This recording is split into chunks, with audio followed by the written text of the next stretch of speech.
I'm Neel Nadkarni, reporting at BBC News, and I'm here with Theodore Matthews. Matthew Shear is a factory worker for Brandon and Jennings, a wool factory that produces wool products like scarves. He works and lives in Liverpool, Britain, and is here today to talk to us about his life as a factory worker. He started working at the young age of 12 and is now 15. Theodore, who else in your family works in a factory? Well, my father and my two brothers, Isaac and Jonathan, as well as my mother. I see. How old are Isaac and Jonathan? Isaac is 14 and Jonathan is 11. Ah. And how long do all of you work? Well, me and my brothers, we each work for around 11 to 12 hours, while my parents work a bit more with 13 to 15 hours. Wow. That sure is a lot of hours. How Well, much does your father make? he makes about £1, but everyone else makes about 50 pence. With all those hours of working, how do you manage to fit in any time to get an education and to learn?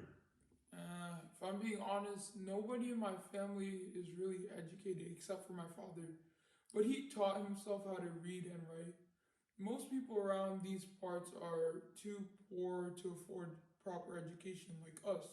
Me and my brothers only know how to read a little bit, but not write. Our mother knows like none of them. Golly gee gosh, that sure is horrible. What about your home life? I heard that's one of the worst parts about the factory life. Yes, the life as a factory worker is extremely gruesome. We live in small, tiny apartments called tenements, and we share them with another family. Not only do we get very few hours of sleep, but my entire family shares just one bed. Our father sleeps on the floor, while the rest of us get the small bed. We rotate shifts, so when our family uses the bed and the room, the other family works. And while we work, they use the room.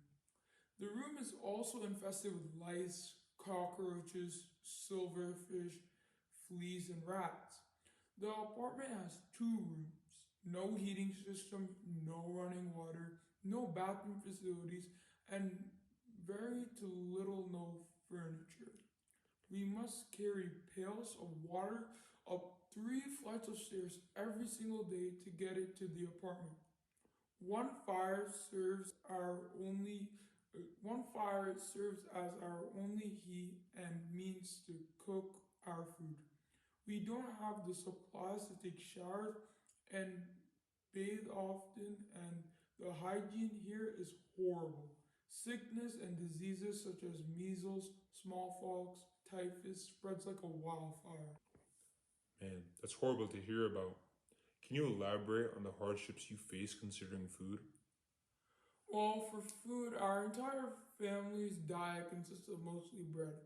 The rest is made up of meat, potatoes, dairy products, beans, and various types of fruit. However, most of the meat we get is spoiled or very old, and the vegetables and fruits are rotten or on the verge of being so. Occasionally, we will have fish, and on special days, we can have sugar and coffee. All the spoiled meat and food gives us bowel issues, however. It truly is horrible. I see. What about the hygiene? Are you supplied with basic amenities? Well, we don't really use anything to brush our teeth or clean them by any sort. We don't we don't see the need to, nor do we have the funds to do so, even if we wanted to. The insect infestations also prove to be a problem since several types are everywhere. Sometimes bugs bite us and transmit diseases.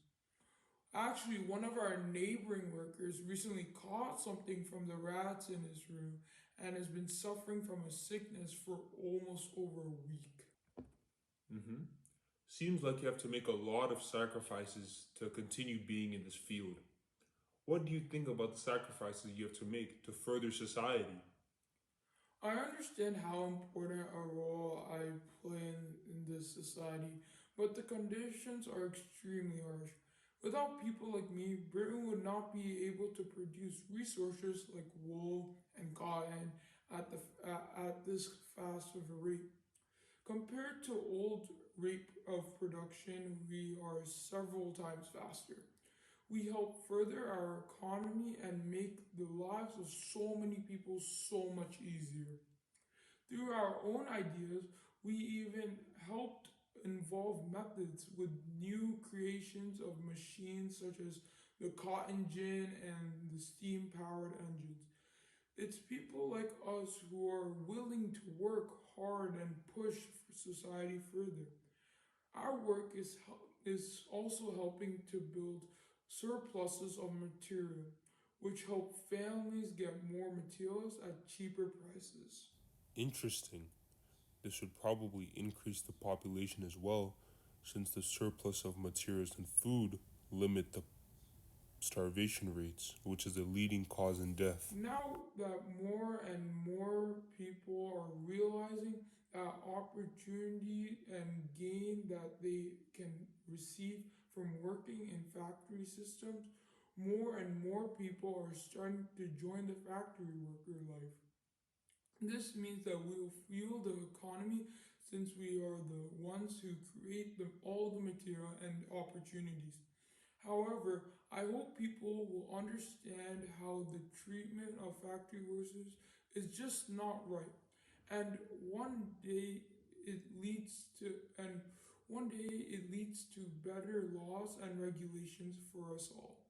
I heard rumors of some of the other workers planning to soon strike and revolt. Perhaps this will lead us to the better treatment we so desperately want. Well, Theodore, it's been a pleasure having you on the show and helping the people of Britain to learn about the grueling factory worker life.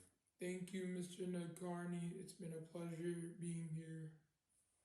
I wish you luck in your future endeavors. Hope to see you soon. It's Neel Nadkarni, signing out. A Neel Corp production. Like and subscribe for more.